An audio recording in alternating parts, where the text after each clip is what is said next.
Eden, dyan sa Net 25, ang bait-bait niyan. Apakagaling ng reporter na, nag-iisa na nga lang na reporter yan na nag-iisip dyan sa Malacanang press corps eh. Yung sa TV5, yung pangalan ng putragis na babae na yun. Oo, minsan nandun yun kay kay Ted Filon.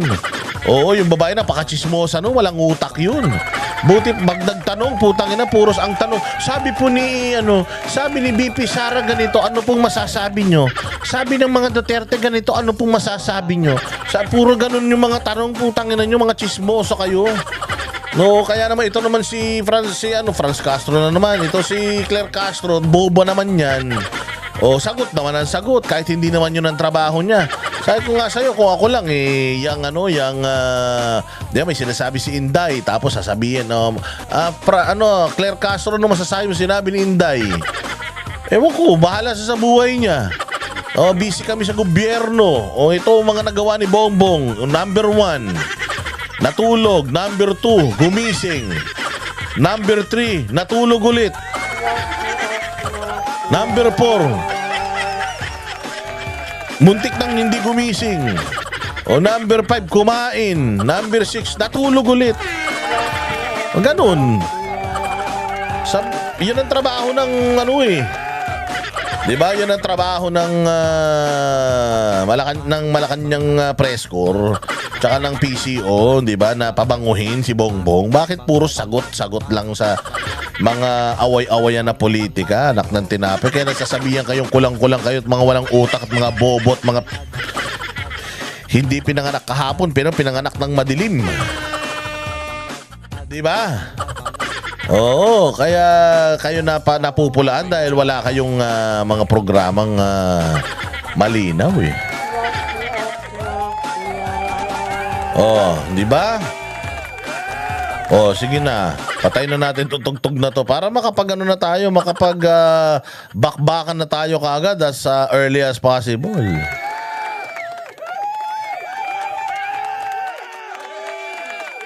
Dahil lang, hinahanap ko itong thank you. Hindi ko makiya. Ito pala, tatanggalin ko na. Maraming salamat ulit sa inyo, ha. Chas yan. Ano pa yung mga nangyayaring Ito naman si DOJ Secretary. Putang ina, hindi na natuwa bilang DOJ Secretary. Gusto pa lumipat sa ombudsman. Kasi nga naman, pag ombudsman, 7 taon yan. Pag nalagay ka na dyan ng presidente, 7 years, hindi ka na niya pwedeng tanggalin dyan. Pero napaka-bobo na lang nito ni Bongbong. Sabay, bobo naman talaga yan. Tanga-tanga tol si Bongbong. Pag nilagay niya yan sa ombudsman, bakit? Kinasuhan nga yan sa ombudsman eh. Tapos gagawin mo ombudsman niya, ulul na yan. Ang ina niyan, 7 years, di na nga aabot na 7 years ang buhay niyan. Tumutulo na nga yung laway niyan sa Senado eh. Sa sobrang, yung laway tumutulo na sa Senado dahil wala nang kontrol.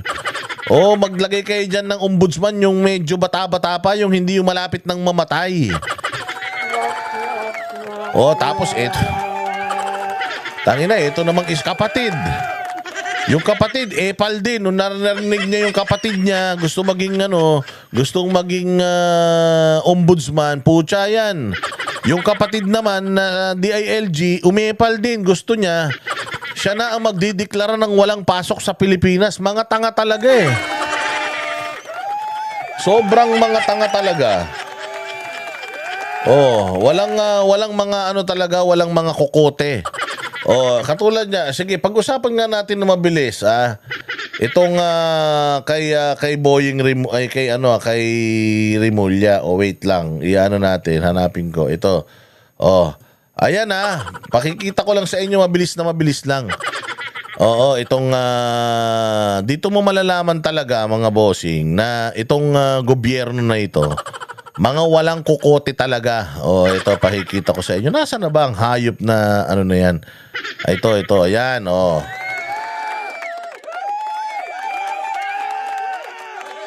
nakalagay sa balita na ito, Rimulya gusto ng kapangyarihan sa class suspension. Putang inang niyang magre-request ka lang ng kapangyarihan, yung wala pang kwenta. So gusto niya siya na magdideklara ng walang pasok sa buong, buong Metro Manila o buong Pilipinas. Wala na ba kayong ginagawa? Wala namang problema mga LGU natin, wala bang problema sa kapulisan, wala bang problema sa peace and order. At pati itong pati itong suspension ng klase, gusto niyo pa. Tingnan mo dito talaga sila, walang masasabi mong walang pinagkatandaan at mga walang laman ng utak nitong mga kupal na ito. Oh, sige, ipi-play muna natin 'to at gusto ko marinig kung ano yung sasabihin niya at reaksyonan natin. Oh, sige. Sige nga, tingnan natin ang pagpipresenta. Paano ba niyang piniliwanag yan? Paano ba niya sususpindihin ng klase? Sige nga. Secretary John Vic. Talagang sisirhati ko lahat ng mapa kung paano parating. At kung gano'n ay pwede natin announce kasi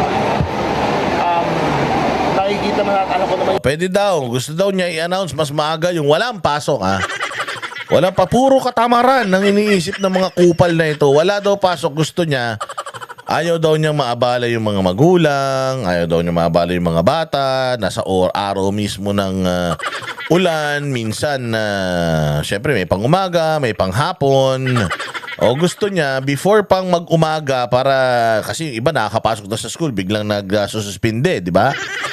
O ngayon, uuwi yan, mababasa, magkakasakit pa yan. So yun sinasabi niya, na siya daw ay gusto niya, before pang umulan, mag-suspindi na siya. Oh. Yung mga rain patterns na yan, kasi pupunta natin yung geohazard map, mas madilim mag-coordinate ng galing sa amin ng suspension ng classes. Yun, sabi niya. Sumikat ako noon dahil nagkaroon akong hashtag walang pasok. Sumikat daw siya dahil sa hashtag walang pasok. Proud na proud pa yung tanga na sumikat siya dahil sa pagsususpindi ng klase. Ganyang kaulol yan, o ano pa? Alas 5 ng hapon, bago bumagyo, nagde-declare na ako ng walang pasok doon. Anong magandang nagawa mo sa bayan doon? Sa pagde-declare mo ng walang pasok bago umulan. O sige. Sa Cavite. Dito daw sa kasi ako, nag-a-announce ako hapon pa lang bago magbagyo. Kasi gusto ko yung magulang, hindi na nag-aalala.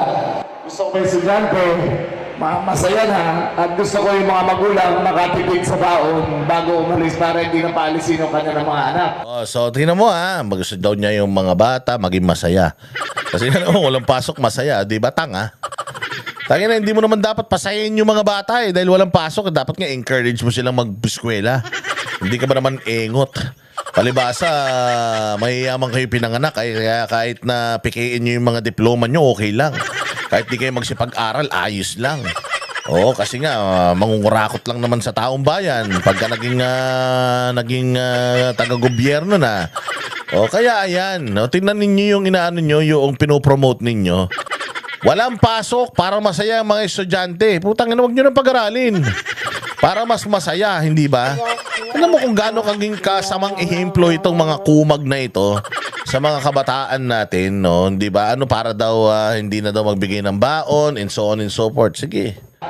Kaya asahan nyo, sa mga darating na panahon ay hihingi ko po ang kakayahan na yan para hashtag walang pasok na hanggang Quezon City. Gusto niya, wag na pumasok lahat. Hindi, ito lang, dito lang. Bakit ko binabalita ito? Oh, dito mo malalaman na itong mga mga taga-gobyerno, wala talagang pakialam sa mga kabataang Pilipino. Unang-una sa lahat, gusto nila walang pasok para masaya yung bata, di ba? Pasasayahin nila yung bata kaya walang pasok. Bakit hindi ninyo lalong pilitin yung mga bata mag-eskwela para tumalino? Yung mga estudyante natin dito, tatanga na, hindi ba? Nagkaroon nga ng parang pag-aaral sa ibang bansa na sobrang late na tayo pagdating lalo sa curriculum. Oo. Oo, ano, haka nang ha, totoo nga. O, late na tayo. So ito, si Rimulya gusto niya walang pasok. Para daw ganito, ganyan. Tuwan-tuwa naman yung mga engot. Pero kung talagang nag-iisip ka, okay, kung talagang ikaw ay natuto na sa nakaraan, nag-iisip ka talaga at alam mo yung sitwasyon, estado ng bayan natin patungkol sa edukasyon, hindi ka dapat una sa lahat nagdideklara ng walang pasok. Kasi isang araw na hindi ka pumasok, isang araw na wala kang matututunan. So, ini-encourage pa natin yung mga bata tuloy ngayon na nanalangin, sana umulan ng umulan. Kasi para walang pasok. Kasi nga naman, pag walang pasok, masaya. Pero dapat binabago natin mindset ng mga kabataan natin na mga kabataan dapat hindi kayo nananalangin na walang pasok. Dapat nga laging may pasok because knowledge is power. Mabuti pa si Ernie Baron nung nabubuhay. Kung walang knowledge, walang power. Hindi ba dapat ganun ang inaano natin, ini-encourage natin yung mga bata dyan? Hindi yung walang pasok para masaya sila. Putang ina yan. Dito mo talaga alam na sisirain ng mga ito ang buhay ng mga kabataan natin eh. Dahil sa mga utak nilang mapupurol. O ano ba naman yung sabihin mo na sa susunod po, wala nang kanselasyon ng pasok. Mas maganda, i-ready natin lahat ng mga estudyante para sa hybrid learning. Natatandaan ninyo nung pandemic, ang galing-galing ni Pangulong Duterte, study from home yung mga bata. Home study, di ba? Yung mga bata at nairaos natin ng ilang taon yan. Although talagang bumaba yung kalidad ng pagkatuto ng mga bata, pero mas okay na yung home study or homeschool kapag may bagyo kesa totally walang pasok. 'Di ba? Ingot eh. Yan ang mga utak ng mga tulongges na taga-gobyerno. Oh, kailangan walang pasok para masaya. Gusto lang nila kayong pasayahin. Parang ayuda lang yan. Wala kayong trabaho, bigay kami ayuda, may pangsyabu kayo. Oo, tapos pag naubos, bahala kayo sa buhay nyo. Diba? Maling-mali. Dapat po, dapat i-prepare natin yung mga, total nagawa na natin yan noong panahon ni Pangulong Duterte. Dapat, yun na yung natutunan natin na kung biglang magkaroon ulit ng pandemic, ready yung mga estudyante natin na mag-homeschool ulit. Pag may bagyo, 3 araw, 2 araw, may baha, o yung mga bata, siguraduhin ninyo na ready sila para dyan. Dapat yun ang pinuprograma ng pamahalaan na bawat estudyante sa Pilipinas ay capable na mag-homeschool. May bagyo, dilubyo, sumabog bulkan, lindol. Basta may internet, may gadget na pinrovide sa mga estudyante, pwede silang mag-aral sa bahay nila. Hindi sila absent, hindi sila makakansela yung klase. O di tuloy-tuloy yung learning ng mga estudyante. Mga gunggong talaga kayo eh. O mga gunggong talaga kayo. Hindi nyo talaga pinag-aaralan. Wala kayong natutunan sa nakaraan. O sana ganyan ang gawin ninyo ha. Sa susunod, wag nyong idideklara na walang pasok.